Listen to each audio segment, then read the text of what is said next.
रात के समय सफ़र कर रही एक बुजुर्ग महिला की नज़र पड़ती है बस में बैठी हुई पीछे 3 सवारियों पर। वो देखती है उनके चेहरे भी अजीब हैं और उनके चेहरे भी साफ नहीं दिखाई पड़ रहे हैं। उसके बाद जब वो गौर से देखती है तो उन 3 सवारियों के पैर भी गायब होते हैं। उसके बाद वो बस गायब हो जाती है और 2 दिन के बाद एक नहर में मिलती है। तो जब जाँच की जाती है तो पता लगता है उसके फ्यूल टैंक में डीज़ल की जगह ब्लड होता है, यानी खून। आखिर क्या थी ये रहस्यमयी घटना, जानते हैं आज की इस कहानी में। आदाब, नमस्कार, मैं नाजिम सिद्दीकी आज आपको जो कहानी सुनाने जा रहा हूँ, ये कहानी है चाइना की।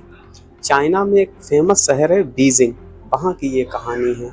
बात होती है सर्दियों की, नवंबर का महीना होता है, भयंकर वाली सर्दी पड़ रही होती है और बात होती है 14 नवंबर की आधी रात की।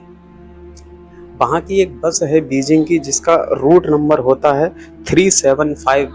रूट नंबर की बस अपनी लास्ट स्टेज पर जा रही होती है, आखिरी सफ़र पर जा रही होती है, जो लास्ट बस होती है। अब वो बस अपने स्टॉप से 4-5 स्टॉप पहले की ये कहानी है। वो 5 स्टॉप पहले उस बस में सिर्फ गिनती के 6 लोग बैठे होते हैं। एक ड्राइवर, एक महिला कंडक्टर, एक कपल, एक बुजुर्ग महिला और एक नवयुवक। बस में गिनती के 6 लोग होते हैं। अब बस चलती जाती है, रात का सफ़र होता है, ना तो सड़कों पर इतने लोग होते हैं, ना बस में कोई बहुत ज़्यादा लोग होते हैं। अब बस जब एक बस स्टॉप और आगे पहुंचती है तो वो जो कपल बस में बैठा होता है वो कपल उस बस से नीचे उतर जाता है। अब बस में बचते हैं गिनती के 4 लोग, एक महिला कंडक्टर, एक बस ड्राइवर और एक बुजुर्ग महिला और उसके आगे बैठा हुआ एक नवयुवक। अब बस जब अपने अगले बस प्लेटफॉर्म पर पहुंचती है, बस स्टॉप पर पहुंचती है, तो वो सारे लोग देखते हैं कि 2 सवारियां बाहर खड़ी हुई हैं। ड्राइवर बस रोकता है और जैसे ही बस के दरवाजे खुलते हैं तो उसके अंदर 3 सवारियां चढ़ती हैं, जबकि उन सारे लोगों को दिख रही होती हैं कि 2 सवारियां बाहर खड़ी हैं। और उन 2 सवारियों के बीच में तीसरा व्यक्ति ऐसा होता है जो शायद खुद से चल नहीं पा रहा होता है। तो वो दोनों व्यक्ति उसे सहारा देते हैं और बस के अंदर बैठ जाते हैं। वो बैठते हैं सबसे पीछे वाली सीट पर और उनके कपड़े भी कुछ अजीब टाइप के लग रहे थे, जैसे चाइना के पुराने ट्रेडिशनल कपड़े होते हैं उस टाइप के उन लोगों ने कपड़े पहने होते हैं। और उनके ना तो चेहरे साफ दिखाई पड़ रहे होते हैं, प्लस उनके चेहरे भी कुछ अजीब तरह के होते हैं। वो तीनों लोग पीछे वाली सीट पर बैठे होते हैं और वो बुजुर्ग महिला और वो नवयुवक बीच में बैठा होता है बस में। अब बस चलती जाती है, रात का सफ़र होता है। अब वो नवयुवक है, उसका तो ध्यान सफ़र पे होता है, लेकिन जो बुजुर्ग महिला होती है वो बार-बार वो पीछे बैठी 3 सवारियों को देखती रहती है। उसे देखकर कुछ अजीब सा लगता है। फिर उसके बाद एकदम से तेज़ हवा का झोंका आता है और बहुत तेज़ हवा चलती है, तो उनके जो कपड़े होते हैं वो उड़ने लगते हैं 3 सवारियों के। और वो देखती है कि तीनों सवारियों के पैर हैं ही नहीं, पैर गायब होते हैं। जब वो महिला ये सब देखती है तो बहुत ज़्यादा डर जाती है और कुछ बस आगे जाती है तो वो महिला शोर मचाने लगती है और कहती है कि इस लड़के ने मेरा पर्स चोरी कर लिया है, जो उसके आगे वाली सीट पर बैठा होता है। वो बहुत ज़्यादा शोर शराबा करती है, तो ये शोर शराबा सुन के जो बस की महिला कंडक्टर होती है वो उसके पास आती है और बुजुर्ग महिला से पूछती है, आप इतना शोर क्यों मचा रही हो? तो वो कहती है कि ये जो आगे लड़का बैठा है इसने मेरा पर्स चोरी कर लिया है। अब वो लड़का कहता है कि ये मेरे ऊपर बेबुनियाद इल्ज़ाम लगा रही है, मैंने कोई पर्स इनका नहीं चोरी किया है। लेकिन वो महिला मानने को ही तैयार नहीं होती है। वो कहती है कि जैसे ही अगला बस स्टॉप आए आप बस रोको और मैं इस लड़के के खिलाफ पुलिस कंप्लेंट कराऊंगी। वो जो उसका बस का ड्राइवर होता है वो भी उसे समझाता है, लेकिन वो महिला समझने को ही तैयार नहीं होती है। वो लड़का हर तरह से समझाता है, बस कंडक्टर हर तरह से समझाती है, लेकिन वो बुजुर्ग महिला मानने को तैयार नहीं होती है। उसके बाद जैसे ही अगला बस स्टॉप आता है तो वो महिला खुद तो नीचे उतरती ही है, साथ में उस नवयुवक को भी नीचे उतार लेती है। अब नवयुवक बहुत ज़्यादा गुस्सा करता है उस बुजुर्ग महिला पर। तब वो बुजुर्ग महिला बताती है कि बेटा मैंने अपनी तो जान बचाई है, साथ में तुम्हारी भी जान बचाई है, अब वो कहता है तुमने मेरी क्या जान बचाई है, मुझे आधी रात को परेशान और किया है, इतनी सर्दी हो रही है और ये लास्ट बस थी, अब बताओ मैं घर कैसे पहुंचूंगा।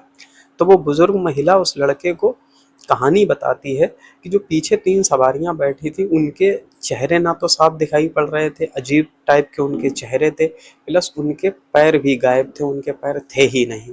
तो वो लड़का भी सोचता है कि हाँ, उनके चेहरे तो कुछ अजीब थे, ना तो चेहरे साफ दिखाई पड़ रहे थे। तो वो भी सहमति में सर हिला देता है। फिर उसके बाद वो महिला पुलिस को कॉल करती है, पुलिस उनके पास आती है, वो पुलिस वाले उनको लेकर थाने में पहुंच जाते हैं। उसके बाद वो महिला और वो लड़का कंप्लेंट दर्ज कराने जाते हैं थाने में। महिला उन्हें पूरी बात बताती है कि ऐसे ऐसे हम एक बस में बैठे थे, रूट नंबर 375 की बस होती है, उसमें 3 सवारियां चढ़ी, उनके चेहरे अजीब थे, ना तो चेहरे साफ दिखाई पड़ रहे थे, प्लस उनके पैर भी गायब थे। अब पुलिस वाले ये सोचते हैं कि शायद इनका कोई वहम हो या ये डर गए हों, तो पुलिस सुनी अनसुनी कर देती है, उनकी कंप्लेंट नहीं दर्ज करती है और कहती हाँ चलो हम देखते हैं आगे। उसके बाद वो लड़का अपने घर चला जाता है, वो बुजुर्ग महिला अपने घर चली जाती है। उसके बाद जब अगली सुबह होती है 15 नवंबर की, अब वो बस को अपनी डिपो में जाना होता है, बस जमा होती है और अगले दिन फिर ड्यूटी चालू होती है। लेकिन बस जब डिपो में पहुंची नहीं, जो डिपो का इंचार्ज होता है वो थोड़ा परेशान होता है और कहता है बस गायब है, साथ में ड्राइवर और कंडक्टर भी गायब है। उसके बाद वो डिपो इंचार्ज अपने स्तर पर खोजबीन करता है, जब वो नहीं उसे कोई सुराग मिल पाता है तो वो इसकी कंप्लेंट दर्ज करा देता है पुलिस में कि एक पूरी बस गायब हो गई है, साथ में ड्राइवर और कंडक्टर भी गायब है। इसके बाद जब आसपास के थानों में ये खबर जाती है कि एक पूरी बस गायब है 375 रूट नंबर की, तो वो ये बात उस थाने में भी पहुंच जाती है जहां वो महिला बुजुर्ग और वो लड़का रात को कंप्लेंट दर्ज कराने गए थे। अब जैसे ही ये बात वो सुनते हैं तो उनके कान खड़े हो जाते हैं, और हालांकि पुलिस वालों ने उन दोनों का नंबर ले लिया था, तो पुलिस वाले फिर उन्हें उनके पास फ़ोन करते हैं और उन्हें बुलाते हैं। इस बार वो इत्मीनान से बैठा के उनसे उनकी बात पूछते हैं, तब वो यही बात बताते हैं कि रात का सफ़र था, 3 ऐसे लोग बस में चढ़े जिनके ना तो चेहरे साफ दिखाई पड़ रहे थे, चेहरे अजीब थे, उनके कपड़े अजीब थे, प्लस उनके पैर ही गायब थे। अब उसके बाद पुलिस वाले अपने स्तर पर खोजबीन करना स्टार्ट कर देते हैं। अब फिर आ जाती है 16 नवंबर। 16 नवंबर को पुलिस को सूचना मिलती है कि वहाँ से जहाँ वो लोग उतरे थे, लड़का और वो बुजुर्ग महिला, उससे 100 किलोमीटर दूर एक नदी होती है, वहाँ एक बस पड़ी हुई है। अब पुलिस वाले जब पहुँचते हैं, उस बस को बाहर निकाला जाता है, तो दरअसल ये वही बस होती है, रूट नंबर 375 की बस। अब उस बस को बाहर निकाला जाता है तो बस में 5 लाशें मिलती हैं।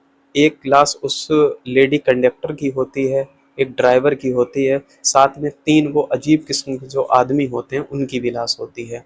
अब जब डॉक्टर उन 5 बॉडियों को देखते हैं तो डॉक्टर भी परेशान हो जाते हैं, सोचने पर मजबूर हो जाते हैं कि 48 घंटा पहले अगर किसी की डेथ हुई है, तो ये 2 जो बॉडी हैं कंडक्टर और ड्राइवर की, ये डिकम्पोज नहीं हुई हैं, ना तो सड़ी गली हैं, साफ सुथरी बॉडी हैं। लेकिन ये जो 3 लोग हैं, इनकी बॉडी देखकर ऐसा लग रहा है ये महीनों पहले की मरी हुई बॉडियां पड़ी हैं इस बस में, जो डिकम्पोज हो गई हैं, सड़ना गलना स्टार्ट हो गई हैं। उसके बाद जब उस क्या नाम पुलिस वाले जब उस डिपो वाले से पूछते हैं कि ये बस यहाँ कैसे आ गई, तो वो बताता है कि मैं खुद नहीं बता सकता हूँ, क्योंकि इस बस में इतना एक्स्ट्रा तेल ही नहीं था। ये ज़्यादा से ज़्यादा जहाँ से ये लड़के और वो बुजुर्ग महिला उतरी है, उससे 30 से 40 किलोमीटर मैक्सिमम आगे जा सकती है बस, उससे ज़्यादा आगे जा ही नहीं सकती है, कि इतना ही इसमें फ्यूल है। अब कोई ड्राइवर और कंडक्टर अपनी जेब से तो फ्यूल डलाएगा नहीं। उसके बाद उसकी जब फ्यूल टैंक चेक किया जाता है, तो उसमें फ्यूल की जगह, तेल की जगह खून होता है।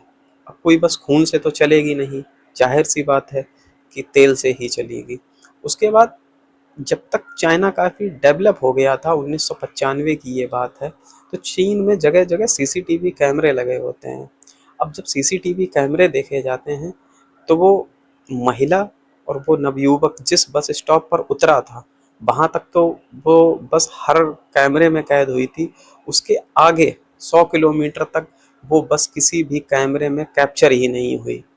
अब पुलिस वाले भी हैरान थे, वहाँ के लोग भी हैरान थे। उसके बाद उस लड़के का, उस महिला का बहुत सारे इंटरव्यू हुए, ये बात पेपर में चली गई, मैगज़ीन में चली गई। अब पुलिस वाले भी हैरान कि आखिर ऐसा कैसे हो सकता है। आज दिन तक इस घटना को 30 साल हो गए हैं, आज भी ये घटना रहस्य है चाइना में, और बाकायदा ये ऑफ़िशियली रिकॉर्ड पर ये कहानी है।